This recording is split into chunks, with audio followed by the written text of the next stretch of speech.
Donc moi je m'appelle Rouge, je suis artiste peintre, je travaille avec et dans la rue et en atelier sur tableau depuis une dizaine d'années maintenant. Je suis ici à Urugne dans le cadre d'un projet de résidence qui a été monté en jumelage avec le festival Point de Vue de Bayonne par la communauté d'agglomération du Pays Basque pour mener une enquête de territoire et proposer une peinture murale qui soit en lien avec cette enquête de territoire. Donc nous sommes sur le mur de la maison des associations d'Urugne et j'ai la chance d'y peindre avec Manolo Massa, qui est un peintre espagnol qui est venu m'aider à penser et à réaliser cette œuvre. Mon idée de départ, c'était d'identifier la culture basque comme une culture qui a besoin d'être transmise et de me demander si elle allait survivre davantage par un effort de conservation ou par un effort de transmission au risque d'être dévoyée.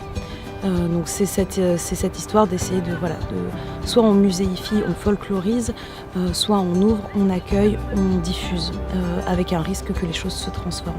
J'ai eu cette idée de la traiter par l'entrée de la botanique, puisqu'on sait que le territoire est un territoire qui est extrêmement riche en espèces naturelles, en espèces rares, en espèces menacées, et qui m'a semblé qu'on pouvait trouver dans la nature deux choses à la fois, c'est-à-dire des rapports de tension et d'invasion, des rapports de symbiose, et en même temps, d'un point de vue du temps géologique, tout est venu de quelque part et rien n'est autochtone en fait. Et ça m'a semblé être un point d'entrée sur la question culturelle qui était à la fois poétique et politique.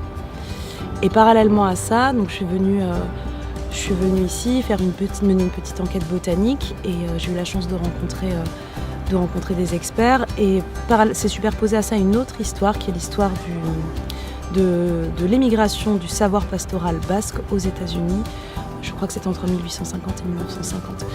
Et il m'a semblé hyper intéressant de composer comme ça un ensemble d'images qui viendraient raconter des symbioses environnementales, des histoires écologiques, des histoires de territoire et en même temps des histoires de déterritorialisation et notamment avec une identité aussi forte que l'identité basque. Ça m'a semblé super intéressant de me pencher sur un moment où le basque a été un étranger quelque part.